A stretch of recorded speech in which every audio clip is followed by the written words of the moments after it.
Programa Palavra Espírita. Apoio Cultural, Drogaria São Francisco. Sempre ao lado da comunidade. Odontologia Lauda. O implante que se transforma em sorriso. Ótica Silvio Joalheiro. Sociedade Espírita, Estudo e Caridade, Lar de Joaquina.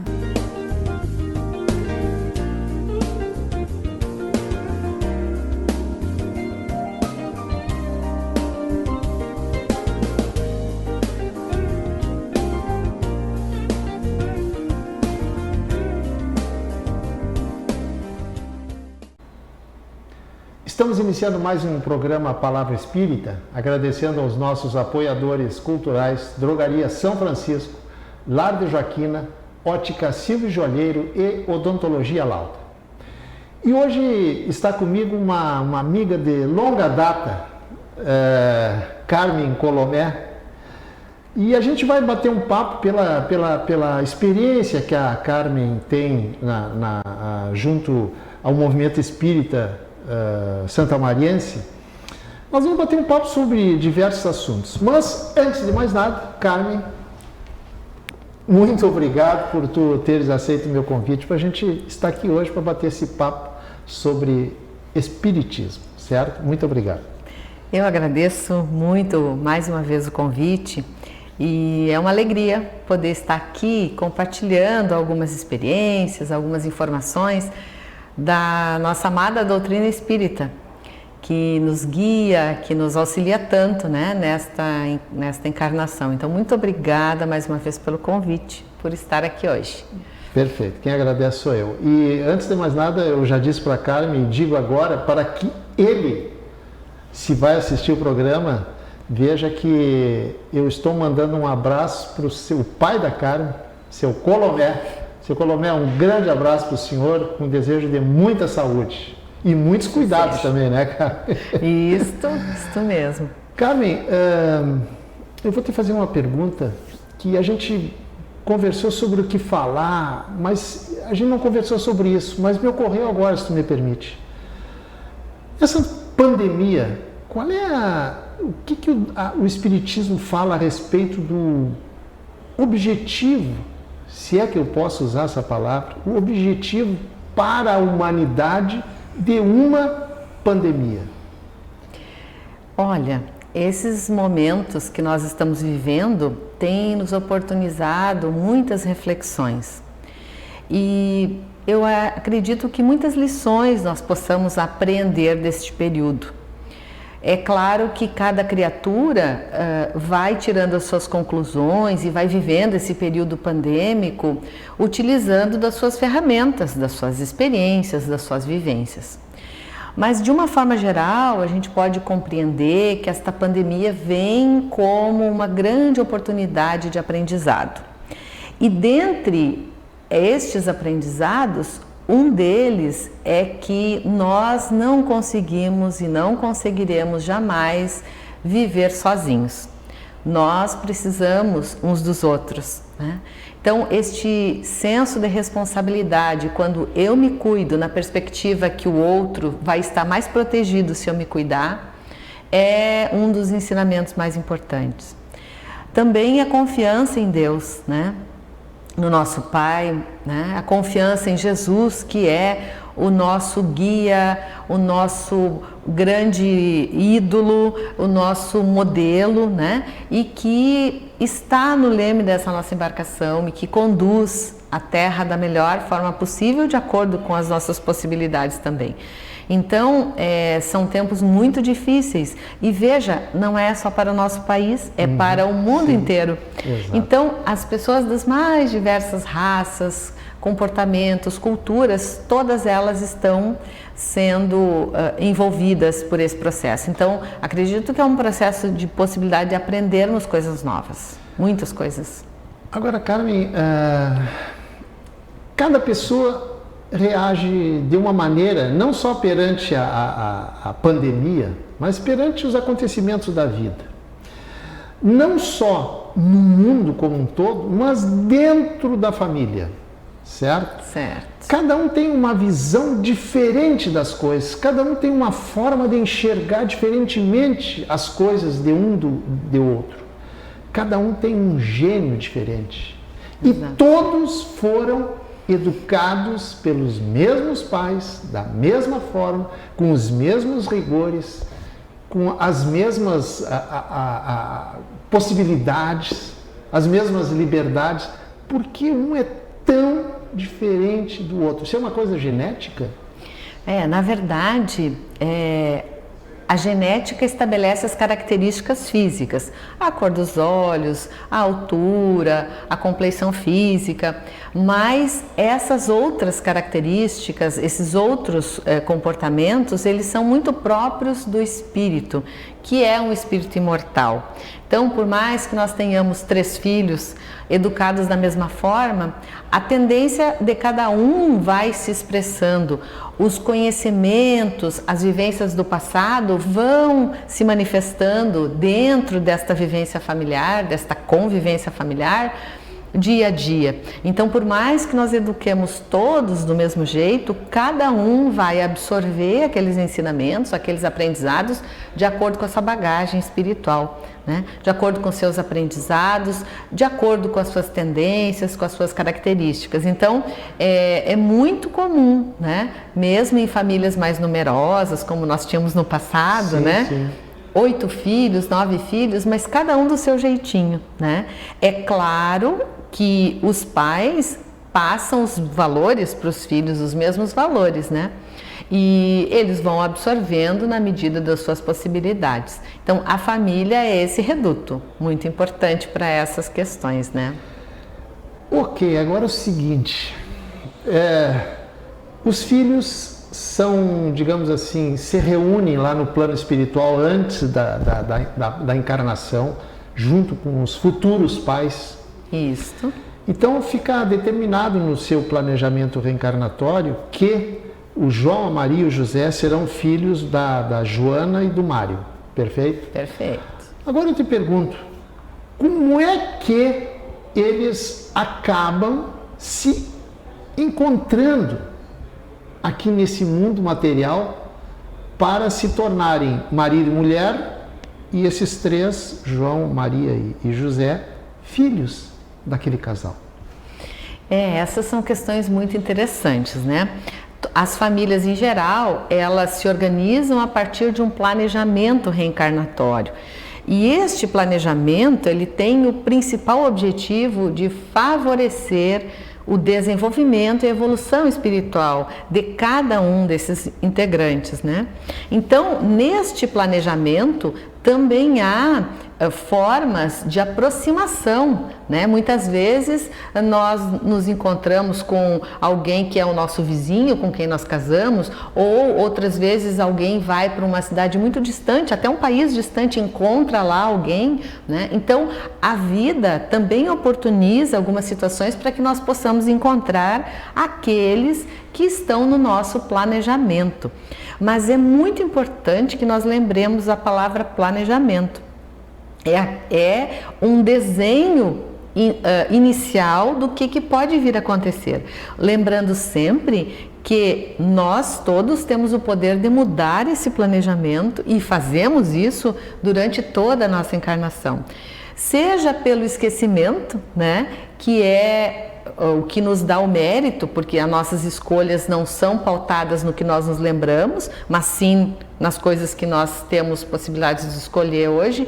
Então, essas questões estão postas, mas, por exemplo, eu posso ter um planejamento e, pelo livre-arbítrio, optar que não vou desenvolver aquele plano, né? Ou seja, eu venho predestinado, digamos assim, planejado casar com a Carmen, mas chega aqui, sei lá, por algum outro motivo. Exatamente. Por exemplo, eu posso escolher alguém que seja mais abastado economicamente. Então, se a Carmen não tem as condições que eu gostaria, né, eu vou procurar uma outra parceira, um outro parceiro que possa me proporcionar aquela condição econômica que eu almejo, né? Pelo orgulho, pela vaidade. Então, o planejamento, ele é alguma coisa desenhada anteriormente como um guia, mas que nós podemos todos mudar a todo tempo. E veja o quão complexo é o planejamento, porque imaginemos assim, uma família que tem 3 filhos e o pai e a mãe, são 5 pessoas envolvidas, ou seja, são 5 espíritos imortais, cada um com a sua história, que para o progresso acelerado de todos, resolvem se encontrar naquele reduto familiar e avançarem juntos, aprenderem juntos, saldarem dívidas juntos. Então, realmente, o planejamento familiar, né, é muito importante, o planejamento reencarnatório, e ele é bastante complexo por conta dessas questões. E André Luiz, nas suas obras, nos apresenta muito claramente que as equipes espirituais são compostas e têm expertise nisso, né, em organizar as reencarnações. Então, nenhuma reencarnação é por acaso, nenhum pai é por acaso, né? Mas, obviamente, o livre-arbítrio está sempre posto, né? Dentro dessas questões. Aquilo que diz assim, ó, eu não nasci, muitos filhos, eu não pedi para nascer nessa família, num momento de revolta. Exato. Isso aí não é verdade. Não, é verdade. Nós pedimos, nós imploramos para renascer, né? E nós temos dito que é importante, assim, nós aproveitarmos bem essa oportunidade, porque a espiritualidade também nos diz que a fila da reencarnação cada vez aumenta mais e que vai depender de muitos elementos para que nós possamos novamente ter uma nova oportunidade depois do nosso desencarne. Então, já que nós já temos um corpo físico que nos possibilita muitas oportunidades de aprendizado, é importante que a gente aproveite bem essa estada no corpo, porque a próxima nós não sabemos, né? Quando teremos outra oportunidade. Exatamente. Né? Carlos, vamos falar um pouquinho sobre adoção, já que a gente está falando de família. Certo. Tu falaste em planejamento espiritual. Ok. O planejamento espiritual é para o casal X ter como filhos a João, a Maria e o José. Ok.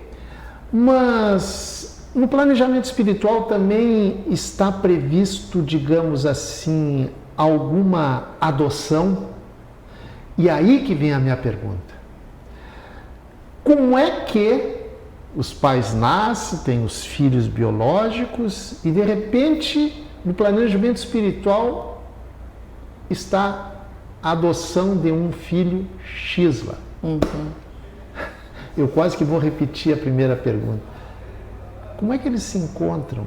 Como é que o pai e a mãe vão lá naquele, como é que chama de criança? Abrigo, né? De crianças. E reconhece, entre aspas, aquela criança como ter que ser aquele filho adotivo que estava no planejamento espiritual. Não sei se tu entendeu o meu questionamento. Na verdade, as famílias, elas são constituídas por laços consanguíneos e por laços espirituais. Então, obviamente, os nossos filhos consanguíneos são aqueles que nascem de nós. Mas, eventualmente, nós temos, durante as nossas encarnações, alguns afetos que compõem esta grande família espiritual. Então, é muito comum nos processos de adoção que as mulheres, os casais, né, se dirijam a esses lares de crianças e, ao olhar para uma criança, reconheçam, entre aspas, nele aquele afeto, entre aspas, perdido no caminho, né? Então, tem todas as crianças, mas tem aquela em especial que chama a nossa atenção, que alerta para que ele é o elo perdido, ele é a criança que nós precisamos resgatar. Então, a espiritualidade dentro desse planejamento também organiza as coisas de alguma maneira que nós possamos nos encontrar, né? É claro que para isso precisa a vontade daquele, né, que é o adotante, de se envolver, de procurar. E nós lembramos aqui que a adoção é um processo maravilhoso, abençoado, tanto para quem adota quanto para quem é adotado. Exatamente. Possivelmente os benefícios sejam ainda maiores para o adotante, né, para a família adotante. Mas também é importante lembrar que é um processo que precisa ser muito cuidado, né? A gente precisa se preparar para esse processo, aprender algumas características importantes para que nós possamos fazer um bom processo de adoção e que tenhamos mais chance de ter sucesso. Perfeito. Carmen, tu sabe que quem manda é uma coisa chamada produção, né? E a produção acabou de me dizer que o primeiro bloco terminou. Ok. Tá? Então, eu estou encerrando o primeiro bloco do programa Palavra Espírita, agradecendo mais uma vez aos nossos apoiadores culturais, Drogaria São Francisco, Lar de Joaquina, Ótica Silvio Joalheiro e Odontologia Lauda. Mas o nosso intervalo é apenas 30 segundos e a gente já volta.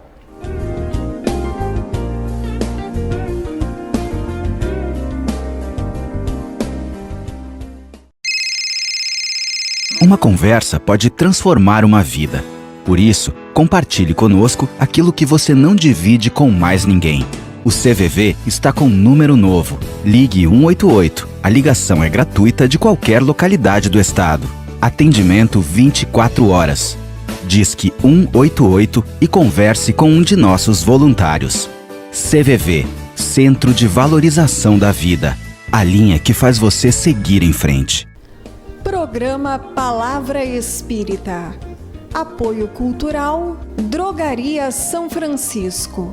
Sempre ao lado da comunidade. Odontologia Lauda. O implante que se transforma em sorriso. Ótica Silvio Joalheiro. Sociedade Espírita, Estudo e Caridade, Lar de Joaquina.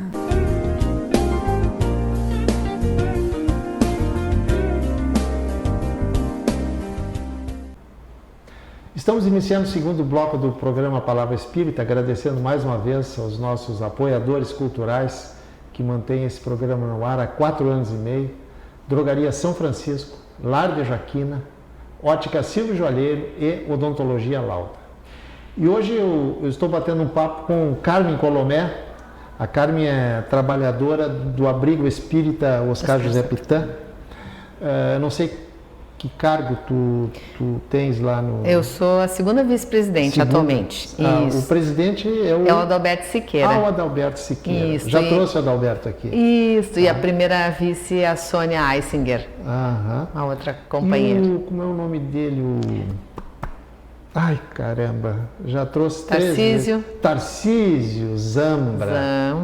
Também foi nosso ex-presidente. Então, por favor, transmite o meu abraço também para o Tarcísio, para o Adalberto, para a Vera. Com certeza. Vamos falar de animais? Vamos. E a primeira pergunta, assim, ó, de sopetão, como diz o gaúcho. Os animais têm alma? Olha, essa pergunta é muito interessante.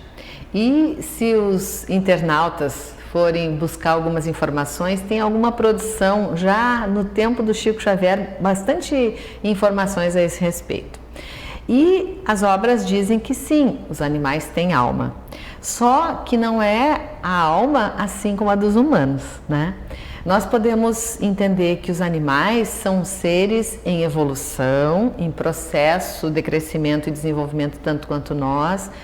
E nós podemos observar também, de uns anos para cá, alguns anos, o quanto tem mudado esta relação dos humanos com os animais, né? Quando eu era criança, os animais sempre eram restritos ao ambiente externo da casa. Sim. Não podiam entrar, né, na casa, não tinham nenhum atendimento diferenciado. E hoje nós percebemos uma outra relação dos humanos com os animais, né? Uma relação amorosa. Inclusive, nós temos estudos que utilizam os animais para a diminuição do estresse, da ansiedade, da tristeza, de pessoas internadas nos hospitais, de idosos institucionalizados. Então, os animais, nessa aproximação com os humanos, também têm muitas coisas para nos ensinar. Então, sim, eles têm uma alma diferente da alma humana, né? Mas em processo de evolução. Tu tá dizendo em processo de evolução. E aí eu te pergunto, os animais a alma dos animais reencarnam, por exemplo? Nas informações que a gente tem tido, sim, eles retornam, inclusive num período bem curto, às vezes, né? Nós temos um período um pouco maior de intervalo entre o desencarne e uma nova encarnação, e esse tempo é muito variável, mas os animais podem ter um retorno mais rápido. Então, às vezes, aquele animalzinho que viveu tantos anos conosco ou com aquela família pode vir, né, reencarnado num outro animalzinho logo em seguida. Eles não têm aquele tempo, né, de refazimento que os humanos têm, né, necessário para o aprendizado. Carmen, tu falaste que uma nova relação entre seres humanos e animais. Ok, eu também acho isso aí qualquer pessoa percebe isso, né? Agora, que dizer dessas pessoas que se dedicam a cuidar dos animais? Isso aí, como é que eu vou te perguntar? Isso aí estaria, voltando ao primeiro bloco, estaria no planejamento reencarnatório dessas pessoas? Olha, é difícil afirmar categoricamente que estaria, né? Mas é fato observar que as pessoas que vão cuidando dos animais, que dedicam seu tempo, seu amor para os animais, também estão evoluindo, também estão aprendendo, né? Porque às vezes a gente ouve alguém comentar, mas cuida tão bem dos animais, por que não cuida de uma criança, né? Exatamente. E aí eu te diria assim, que primeiro as necessidades, as demandas que os animais têm, elas são muito diferenciadas das demandas que as crianças têm. Então, é muito difícil nós assegurarmos e julgarmos que fulano ou ciclano tem que ter filhos ao invés de animais. O fato é que enquanto ele está dedicando seu amor aos animais, ele está sendo um bom exemplo para os outros, ele está recebendo carinho e amor em troca, né? E lembrando a figura de São Francisco de Assis, que era apaixonado pelos animais, né? Que tinha uma relação muito interessante com os animais. Então, nós às vezes nos colocamos no lugar daqueles que apontam o dedo. Ah, deveria ter filhos ao invés de animais. Ah, deveria ter filhos. Mas nem todo mundo deseja, nem todo mundo está disponível, nem todo mundo está preparado ou se julga preparado, né? Então, nós precisamos desenvolver condutas éticas, condutas morais e trabalhar, né, nesta encarnação olhando para as leis divinas, tentando seguir, né, o nosso modelo, como nós mencionamos no início, que é Jesus, com boas ações. Então, eu acredito que quem cuida dos animais é sempre uma pessoa boa, é um homem de bem em construção, né? Porque os animais nos ensinam muito. Então, que bom que ele está cuidando dos animais, porque nem todo mundo se dispõe a cuidar dos animais, né? Exatamente. Então, quando tem alguém que se dispõe, que bom, com tanto amor, né, e dedicação. Carmen, vamos falar um pouquinho de dom. As pessoas costumam dizer que o fulano que tem 5 anos de idade, 6, 7, 8 anos de idade, uma criança, já nasceu com o dom da música, porque ele toca magistralmente. E, em contrapartida, o irmão dele, a irmã dele, é uma, entre aspas, desculpa o termo, é uma nulidade para aquele dom que o irmão desenvolveu. Por que, na concepção da doutrina espírita, tem esse dom, e outra coisa eu quero saber se isso é dom, se é verdadeiramente dom, por que esse tem esse dom e aquela outra, o outro irmão não desenvolveu nada no aspecto, digamos assim, artístico, não só mas outras habilidades que chamassem a atenção. Como é que o Espiritismo explica isso aí? Certo. O Espiritismo nos diz que, como espíritos imortais que nós somos, nós vamos, ao longo das encarnações, granjeando algumas habilidades, desenvolvendo algumas habilidades. Certo.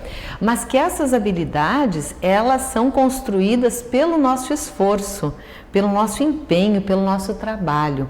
Então é possível que esta criança que toca tão bem traga das outras encarnações essas experiências marcadas por construção e por mérito.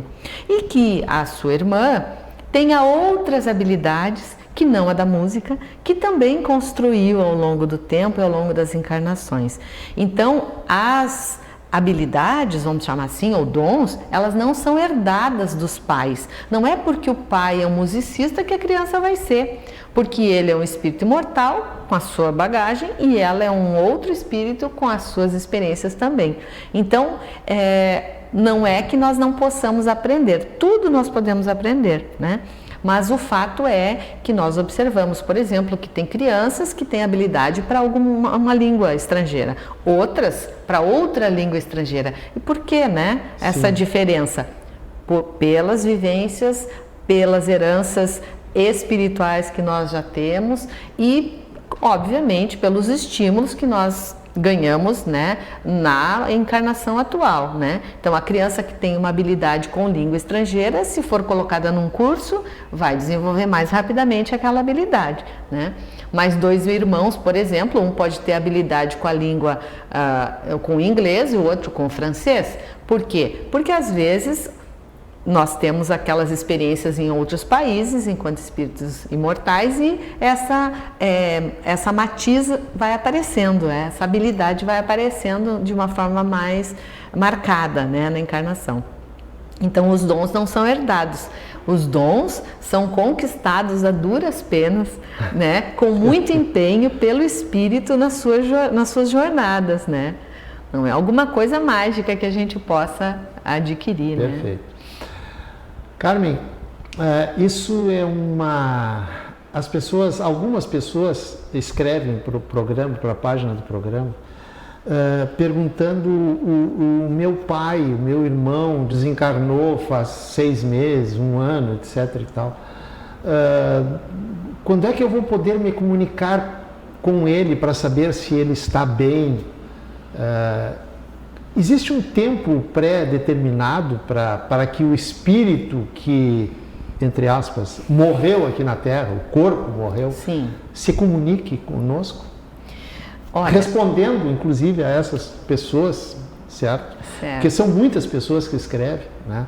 Então, eu estou tentando, com a tua ajuda, responder para todas essas pessoas. Nós sabemos que quando nós perdemos, entre aspas, um ente querido, quando um ente querido desencarna, fica a preocupação, né, muitas vezes, de como ele estaria, como ele estaria vivendo esse novo momento, né? E, portanto, esse desejo de ter notícias, né? Mas é fato que cada um vai ter o seu tempo de dar essa informação de acordo com as possibilidades, né? De acordo com as circunstâncias do desencarne, de acordo com o mérito dele e de quem está aqui, do familiar, e principalmente da motivação. Qual é a nossa motivação? É saber, é curiosidade ou saber efetivamente se ele está bem? Então, nós diríamos que nós possamos continuar orando por eles, que eles vão receber essa nossa vibração amorosa e que não tenhamos pressa. Tem o tempo deles e o nosso tempo. E nós precisamos aprender a respeitar esse tempo. Perfeito. Carmen, o nosso programa está chegando ao fim, mas antes de encerrá-lo, eu gostaria de deixar o tempo que tu desejares. Se tu quiseres, é lógico, deixar uma mensagem, por favor, fica à vontade. Certo. Nós começamos o programa falando na pandemia, né? Certo. Então, o meu recado, o meu desejo é que nós possamos continuar unidos, desenvolvendo cada vez mais o nosso senso de responsabilidade e amor ao outro, nos cuidando e cuidando do outro, com a certeza que esse processo difícil vai passar e rogando a Deus que nós possamos, depois desse processo difícil, nos colocarmos de forma mais humana, mais amorosa com os nossos semelhantes, com aqueles que moram conosco no nosso pequeno círculo familiar e com os demais. Então, que nós possamos ter coragem, fé, responsabilidade no cuidado de si e do outro e que possamos vencer esse período da melhor maneira possível, com muitos aprendizados. Perfeito. Muitos. Carmen, muito obrigado. Eu agradeço. Por ter aceito o meu convite, muito obrigado mesmo, certo? E com esse gesto simbólico de agradecimento, eu estou encerrando mais um programa Palavra Espírita, agradecendo, como não poderia deixar de ser, aos nossos apoiadores culturais, Drogaria São Francisco, Lar de Joaquina, Ótica Silvio Joalheiro e Odontologia Lau. Muito obrigado e até o nosso próximo encontro. Programa Palavra Espírita. Apoio Cultural, Drogaria São Francisco.